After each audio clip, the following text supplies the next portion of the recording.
ಲೇಖ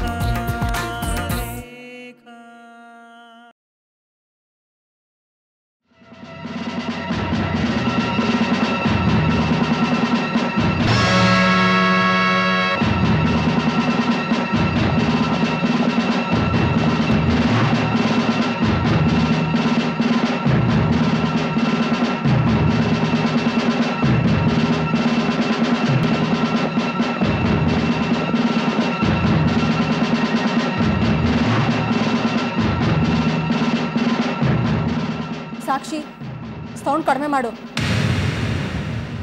ಸಾಕ್ಷಿ ನಿನಗೆ ಹೇಳ್ತಾ ಇರೋದು ಸೌಂಡ್ ಕಡಿಮೆ ಮಾಡು. ಒಂದ್ಸಲ ಹೇಳಿದ್ರೆ ಅರ್ಥ ಆಗಲ್ವಾ ನಿನ್ಗೆ? ಎಸ್ ಸಾಕ್ಷಿ ನಿನಗೆ ಹೇಳ್ತಾ ಇರೋದು ಸೌಂಡ್ ಕಡಿಮೆ ಮಾಡು. ನಿನ್ಗೆ ಹೇಗೆ ನೋಡ್ತೀಯೋ? ಹಾಗೆ ಆಚೆ ಅಮ್ಮ.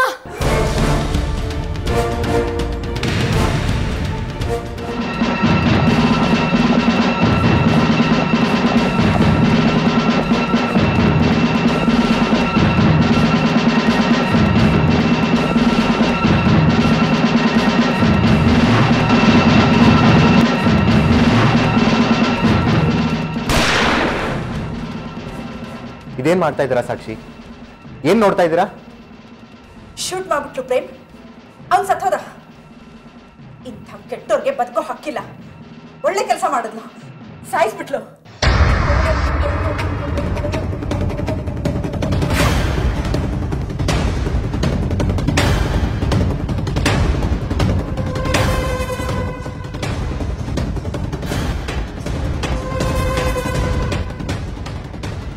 ಸಾಕ್ಷಿ ಏನಾಗಿದೆ ನಿನಗೆ? ಯಾಕೆ ಹೀಗೆಲ್ಲ ಆಡ್ತಾ ಇದೀಯಾ? ನೋಡು, ಅದು ಬರೀ ಸಿನಿಮಾ ಅಷ್ಟೇ. ಸಿನಿಮಾನೇ ಆಗಿರ್ಲಿ ಏನೇ ಆಗಿರ್ಲಿ, ಇಂಥ ಮೋಸಗಾರರು ಬದುಕಬಾರ್ದು. ಇಂಥವ್ರನ್ನ ಗುಂಡಿಟ್ಟು ಸಾಯಿಸ್ಬಿಡ್ಬೇಕು.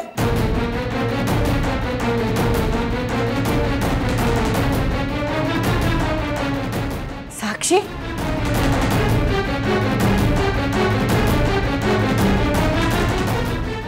ಸಾಕ್ಷಿ ಏನಾಯ್ತು? ಯಾಕೆ ಕೂಕೋತಾ ಇದೀಯಾ?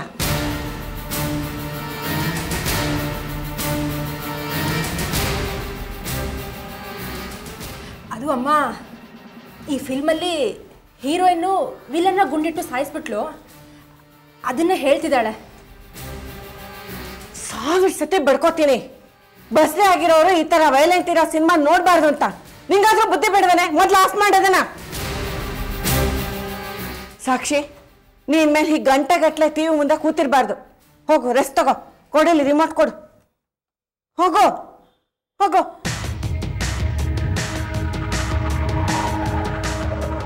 ಪ್ರೇಮ್, ನೀನಾದ್ರೂ ಅವಳಿಗೆ ಸ್ವಲ್ಪ ಬುದ್ಧಿ ಹೇಳ.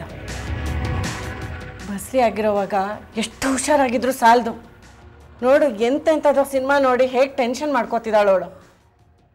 ನೀವೇನು ಟೆನ್ಷನ್ ಮಾಡ್ಕೋಬಿಡಿ ಆಂಟಿ, ನಾನು ಮಾತಾಡ್ತೀನಿ.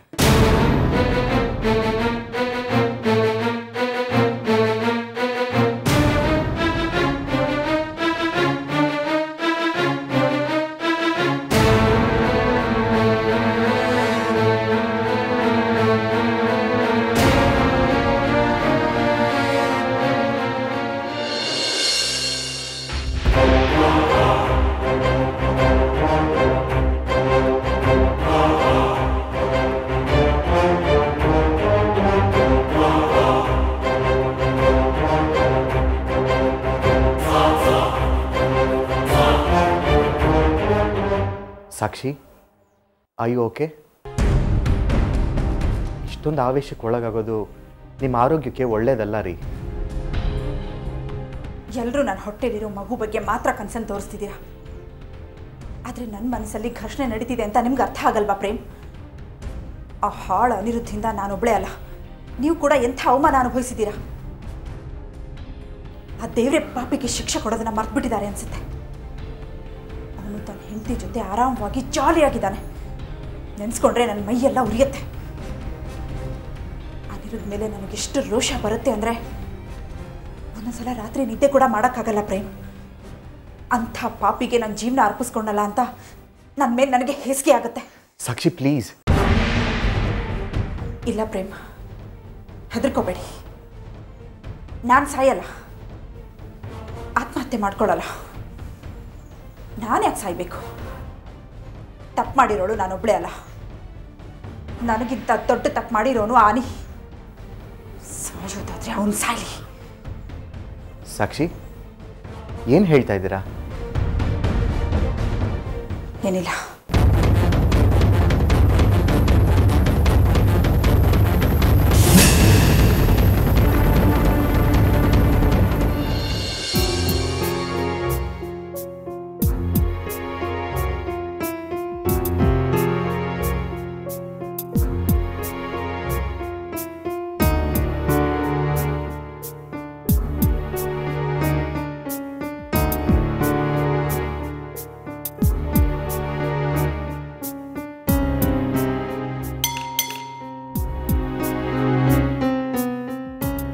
ಪ್ರಧಾನ್ ಅವರಿಲ್ವಾ?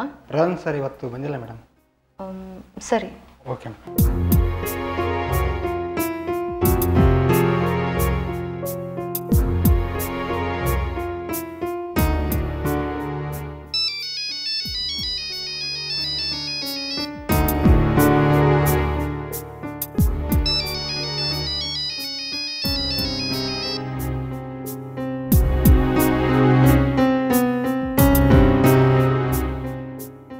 ಪ್ರಧಾನ್, ನಾನು ತೇಜಸ್ವಿನಿ. ಹೇಳಿ ತೇಜಸ್ವಿನಿ. ಮನೇಲಿದ್ದೀರಾ ಪ್ರಧಾನ್? ಹೌದು ತೇಜಸ್ವಿನಿ, ಅದು ನನಗೆ ಸ್ವಲ್ಪ ಹುಷಾರಿರಲಿಲ್ಲ. ಸಾರಿ, ಇನ್ಫಾರ್ಮ್ ಮಾಡೋಕ್ಕೂ ಆಗಲಿಲ್ಲ. ಫೋನ್ ಮಾಡಬೇಕು ಅಂದ್ಕೊಂಡಿದ್ದೆ, ಹಾಗೆ ಮಲಗಿಬಿಟ್ಟೆ. I am sorry. ಏನಾಗಿದೆ? ಹೀಗೆ ಆರೋಗ್ಯ ಸರಿ ಇರಲಿಲ್ಲ, ಮನಸ್ಸಿಗೂ ಸ್ವಲ್ಪ ಡಿಸ್ಟರ್ಬ್ ಆಗಿದೆ ಅನ್ನಿಸ್ತು. ಜೊತೆಗೆ ಒಂಚೂರು ಜ್ವರನೂ ಇತ್ತು, ಅದಕ್ಕೆ ಬರೋಕ್ಕಾಗಲಿಲ್ಲ. ನೋ ಪ್ರಾಬ್ಲಮ್, ನೀವು ಮೊದಲು ಹುಷಾರಾಗಿ. ಡಾಕ್ಟ್ರಿಗೆ ತೋರಿಸಿದ್ರಾ? ಇಲ್ಲ, ಇನ್ನೂ ಹೋಗಿಲ್ಲ. ಮೊದಲು ಹೋಗಿ, ಕೆಲಸ ಇದ್ದಿದ್ದೆ, ನಾನು ಮ್ಯಾನೇಜ್ ಮಾಡ್ತೀನಿ. ಥ್ಯಾಂಕ್ಸ್ ತೇಜಸ್ವಿನಿ. ಸಾರಿ, ಒಂದು ಕ್ಲಾರಿಫಿಕೇಷನ್ ಕೇಳೋದಕ್ಕೆ ನಿಮಗೆ ಕಾಲ್ ಮಾಡಿದೆ. ಕೇಳಿ. ಈ ನ್ಯೂಸ್ ಪ್ರಿಂಟಿಂಗಿಗೆ ಸಂಬಂಧಪಟ್ಟ ಡೀಟೇಲ್ಸ್ನೆಲ್ಲ ಯಾವ ಡ್ರೈವ್ನಲ್ಲಿ ಸೇವ್ ಮಾಡಿದ್ದೀರಾ? ನಾನು ಹುಡುಕ್ತಿದ್ದೆ. ಸಿ ಡ್ರೈವಲ್ಲಿದೆ ನೋಡಿ. Okay Pradhan, thank you. ಸರಿ ತೇಜಸ್ವಿನಿ.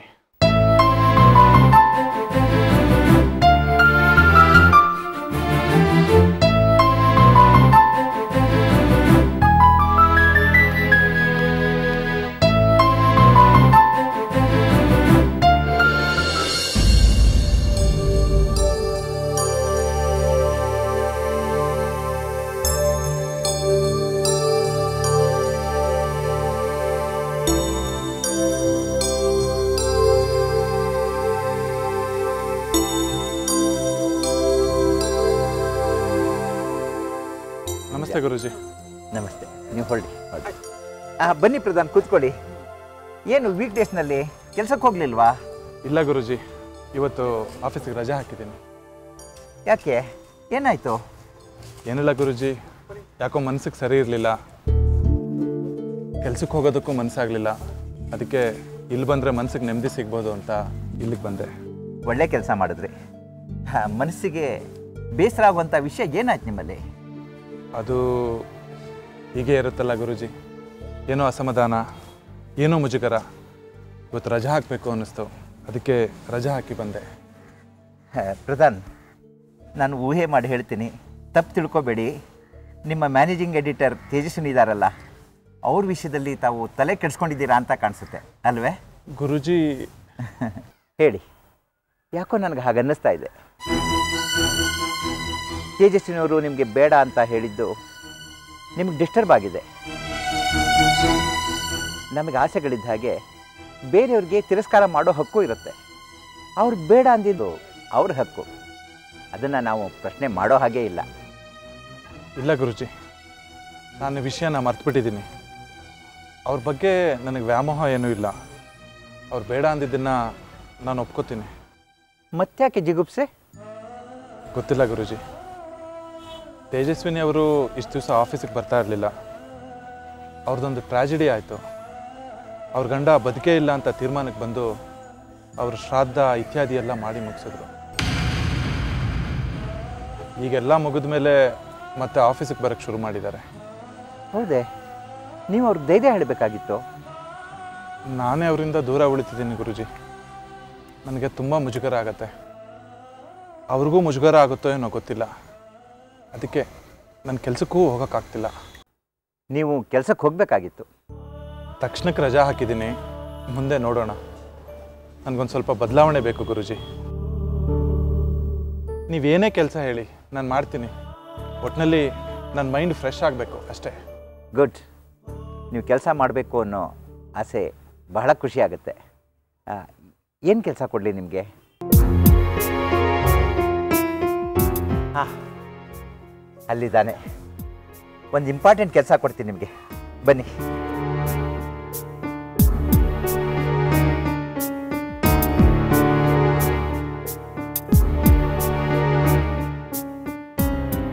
ಇವನು ಗೊತ್ತಲ್ಲ ನಿಮಗೆ? ಹಾಂ, ಗೊತ್ತು ಗುರುಜಿ. ಸುಮಾರು ದಿವಸದಿಂದ ನಿಮ್ಮ ಆಶ್ರಮದಲ್ಲೇ ಇದ್ದಾರೆ. ಏನಪ್ಪ, ತಿಂಡಿ ಆಯಿತಾ? ನೋಡಿ, ಇವಾಗ ಸುಮಾರಷ್ಟು ಚೇತರಿಸ್ಕೊಂಡಿದ್ದಾನೆ ಅವನು. ಅವನಿಗೆ ಸ್ವಲ್ಪ ಹೊರಗಡೆ ಓಡಾಡಿಸಿದ್ರೆ ಅವನ ಮೆಮೊರಿ ಬಹಳ ಇಂಪ್ರೂವ್ ಆಗ್ಬೋದು. ಅವನಿಗೆ ಸ್ವಲ್ಪ ಹೊರಗಡೆ ಓಡಾಡ್ಸ್ಕೊಂಡ್ಬರ್ತೀರಾ? ಶ್ಯೂರ್ ಗುರುಜಿ, ಖಂಡಿತ. ಬನ್ನಿ. ಬಾಪ, ಸ್ವಲ್ಪ ಹೊರಗಡೆ ಓಡಾಡ್ಕೊಂಡು ಬರುವಂತೆ ಬಾ.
ಪ್ರಧಾನ್, ನೀವೇನಿಲ್ಲಿ? ಹೀಗೆ ಸುಮ್ಮನೆ ಬಂದಿದ್ದೆ. ಹುಷಾರಿಲ್ಲ ಅಂದ್ರೆ? ಸುಳ್ಳು ಹೇಳಿ ಆರಾಮಾಗಿ ತಿರುಗಾಡ್ತಿದ್ದೀನಿ ಅಂತನಾ? ಹಾಗಲ್ಲ, ಮನೆಯಲ್ಲಿದ್ದು ರೆಸ್ಟ್ ತಗೊಳ್ತೀನಿ ಅಂತ ಹೇಳಿದ್ರಿ ಅಲ್ವಾ? ರೆಸ್ಟ್ ತಗೋತಾ ಇದ್ದೆ. ಹಾಗೆ ಗುರುಜಿ ನೋಡೋಣ ಅಂತ ಬಂದಿದ್ದೆ. ಈಗ ಹೇಗಿದ್ದೀರಾ? ತಕ್ಕ ಮಟ್ಟಿಗೆ ಓಕೆ.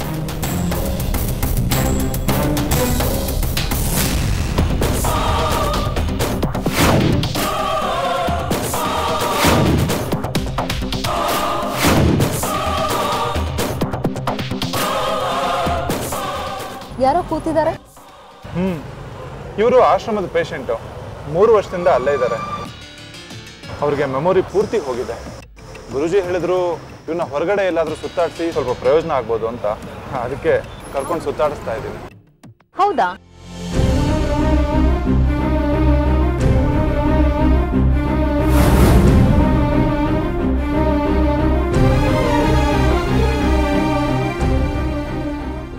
ನಿಮಗೆ ಹುಷಾರಿಲ್ಲ ಅಂದ್ರೂ ನೀವು ಇನ್ನೊಬ್ಬರಿಗೆ ಸಹಾಯ ಮಾಡ್ತೀರಲ್ಲ, ಆದರೆ ನೀವು ಅಪ್ಸೆಟ್ ಆಗಿರೋದು ನಂಗೆ ತುಂಬ ಟೆನ್ಷನ್ ಆಗಿದೆ.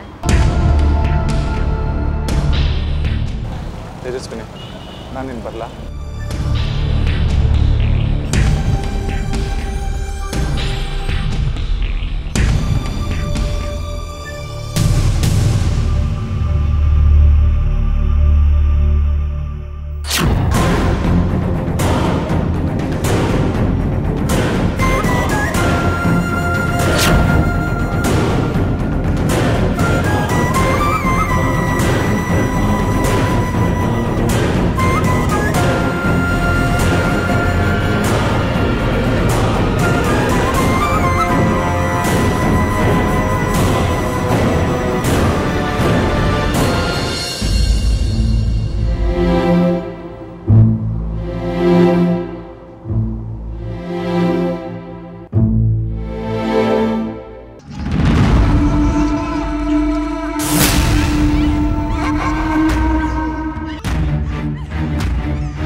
ನನ್ನ ವಿರುದ್ಧನೇ ತಿರುಗಿ ನಿಂತಲ್ಲ.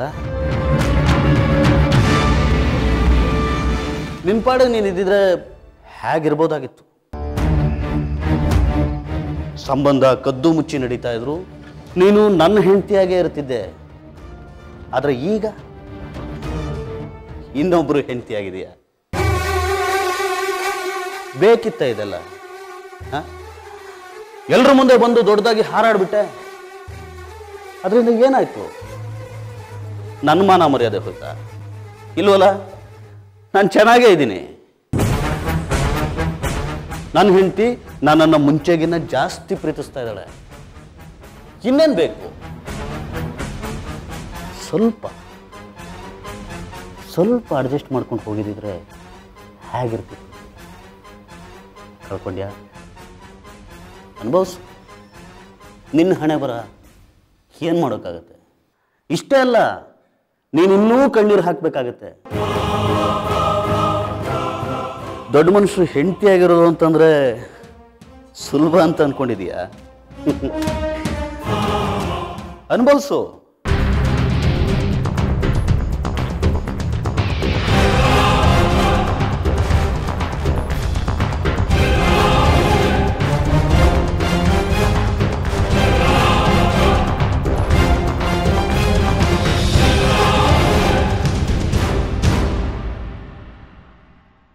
ನಾನು ಅಡ್ಜಸ್ಟ್ ಆಗಬೇಕಾಗಿತ್ತಾ?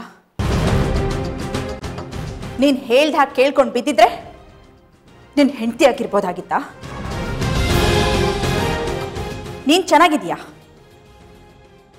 ಇನ್ನು ಹೇಗೆ ಚೆನ್ನಾಗಿರ್ತೀಯ? ಇದೇ ಕೊನೆ. ಈ ಹೆಣ್ಣಿನ ಶಾಪ ನಿನ್ನ ಬಿಡಲ್ಲ.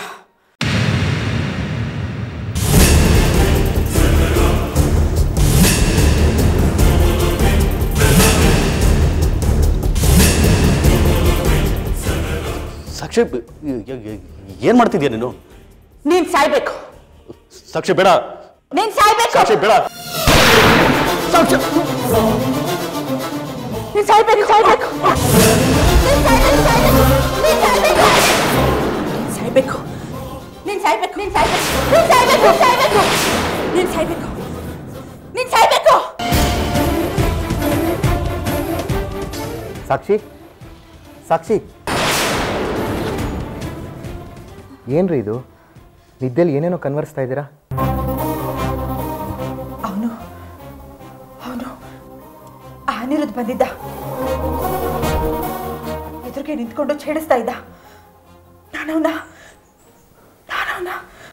ಸಾಕ್ಷಿ, ಪ್ಲೀಸ್, ಯಾವಾಗಲೂ ಅದನ್ನೇ ಯೋಚನೆ ಮಾಡ್ತಾ ಇರ್ತೀರಾ. ಅದಕ್ಕೆ ಈ ಥರ ಎಲ್ಲ ಕನಸು ಬೀಳ್ತಾ ಇರುತ್ತೆ.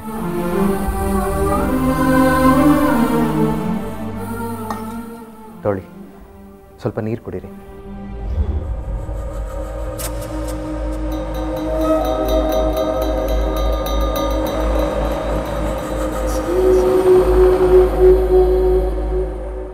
ನಾಳೆಯಿಂದ ಮಲಗೋವಾಗ ಹನುಮಾನ್ ಸ್ತೋತ್ರನ ಜಪ ಮಾಡಿ. ಈ ಥರದ ಕೆಟ್ಟ ಕನಸೆಲ್ಲ ಬೀಳಲ್ಲ. ಮಲ್ಕೊಳ್ಳಿ.